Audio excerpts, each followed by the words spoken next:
Nosso Pai que estás em toda parte, santificado seja o teu nome no louvor de todas as criaturas. Venha a nós o teu reino de amor e sabedoria. Seja feita a tua vontade, acima dos nossos desejos, tanto na terra quanto nos círculos espirituais. O pão nosso do corpo, da mente, dá-nos hoje. Perdoa as nossas dívidas, ensinando-nos a perdoar nossos devedores com o esquecimento de todo o mal. Não permitas que venhamos a cair sob os golpes da tentação de nossa própria inferioridade. Livrai-nos do mal, que ainda reside em nós mesmos, porque só em ti brilha a luz eterna do reino e do poder, da glória e da paz, da justiça e do amor para sempre. Que assim seja. Evangelho de Jesus segundo o Espiritismo, capítulo 5. Bem-aventurados os aflitos. Vamos lá no item 21. Instruções dos Espíritos, perda da pessoa amada e mortes prematuras. No item 21. Quando a morte ceifa nas vossas famílias, arrebatando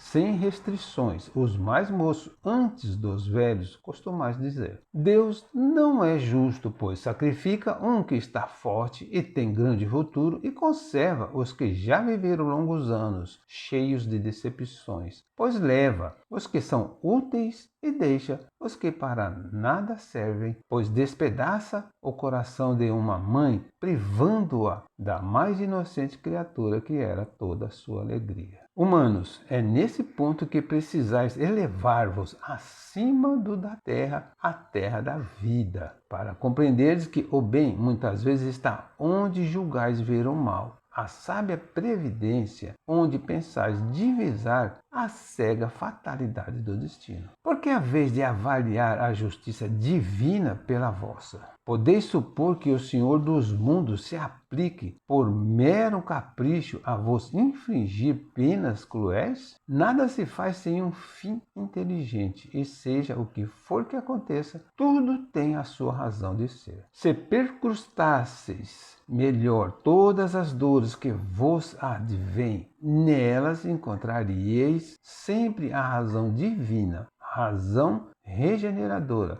e os vossos miseráveis interesses se tornariam de tão secundária consideração que os atiraríeis para um último plano. Então, por que uns jovens e saudáveis morrem cedo, enquanto outros, bem idosos e alquebrados, vivem muito tempo? Porque cada desencarnação tem consequências instrutivas para o desencarnante e para os que lhes estão vinculados. A reencarnação para cada pessoa tem um prazo estipulado por Deus, que devemos acatar com respeito e humildade. Crede-me, a morte é preterível numa encarnação de 20 anos a esses vergonhosos desregramentos que pungem famílias respeitáveis, dilaceram corações de mães e fazem que, antes do tempo, embranqueçam os cabelos dos pais. Frequentemente, a morte prematura é um grande benefício que Deus concede àquele que se vai e que assim se preserva das misérias da vida ou das seduções que talvez lhe acarretassem a perda. Não é vítima da fatalidade aquele que morre na flor dos anos. É que Deus julga não convir que ele permaneça por mais tempo na terra. É uma horrenda infelicidade, dizeis, ver cortado o fio de uma vida tão prenhe de esperanças. De que esperanças falais? Das da terra? Onde o liberto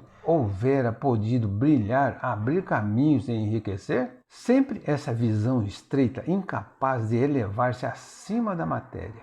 Sabeis qual teria sido a sorte dessa vida, ao vosso parecer tão cheia de esperanças? Quem vos diz que ela não seria saturada de amarguras? Desdenhais, então, das esperanças da vida futura, ao ponto de lhe preferirdes as da vida efêmera que arrastais na terra? Supondes então que mais vale uma posição elevada entre os homens do que entre os espíritos bem-aventurados?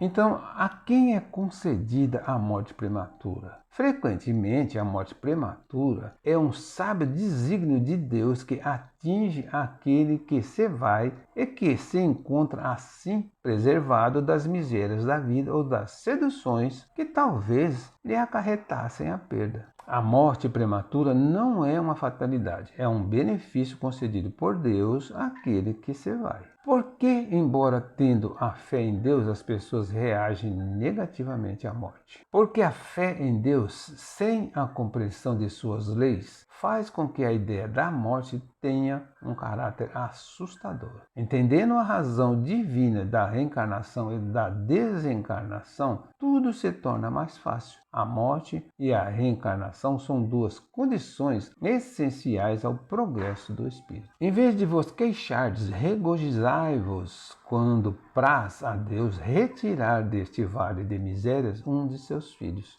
Não será egoístico desejardes que ele aí continue para sofrer convosco? Essa dor se concebe naquele que carece de fé e que vê na morte uma separação eterna. Vós, espíritas, porém, sabeis que a alma vive melhor quando desembaraçada do seu invólucro corpóreo. Mães, sabei que vossos filhos bem-amados estão perto de vós. Sim, estão muito perto. Seus corpos fluídicos vos envolvem, seus pensamentos vos protegem. A lembrança que deles guardais os transborda de alegria. Mas também as vossas dores desarrazoadas os aflige, porque denotam falta de fé e experimentam uma revolta contra a vontade de Deus. Vós que compreendeis a vida espiritual, escutai as pulsações do vosso coração a chamar esses entes bem-amados. E se pedirdes a Deus que os abençoe, em vós sentireis fortes consolações, dessas que secam as lágrimas. Sentirei aspirações grandiosas que vos mostrarão o porvir que o soberano Senhor prometeu. Samson, ex-membro da Sociedade Espírita de Paris, 1863. Será injusto chorar a ausência dos entes queridos que se foram? Não. O que não é conveniente por desrespeito à vontade de Deus é o choro de revolta ou de lamentação. As lágrimas resignadas de saudade são justas, se bem que os entes queridos nunca se afastam de nós. O sofrimento é um instrumento de toda elevação. É o único meio de nos arrancar a indiferença, a volúpia. Como conseguir consolação ante a perda de pessoas amadas? Tendo fé em Deus e compreendendo suas leis, saberemos que esta separação não é eterna. Semeia na dor e nas lágrimas o grão que reverdecerá em tuas próximas vidas. Então, saudade sim, né? Tristeza não. Não devemos ficar tristes quando alguém se foi. Se a pessoa desencarnou, é porque chegou a sua hora, é porque cumpriu a sua missão. Conclusão: a morte prematura é um desígnio divino e o Evangelho de Jesus é o caminho onde encontramos a preparação e o fortalecimento para suportá-la. O berço e o túmulo são portas de entrada e saída da escola da vida física na caminhada evolutiva rumo à felicidade definitiva do espírito imortal. Encerramos aqui uma parte do capítulo 5. Bem-aventurados os aflitos. Agradecemos ao Mestre Jesus todo o amparo e proteção. Seja nosso guia, Senhor, hoje e sempre. Auxilie-nos a sermos tão bons como o Evangelho nos ensina, a sermos mais amáveis, pacientes e resignados perante as provações que precisamos viver. Que Jesus nos abençoe sempre.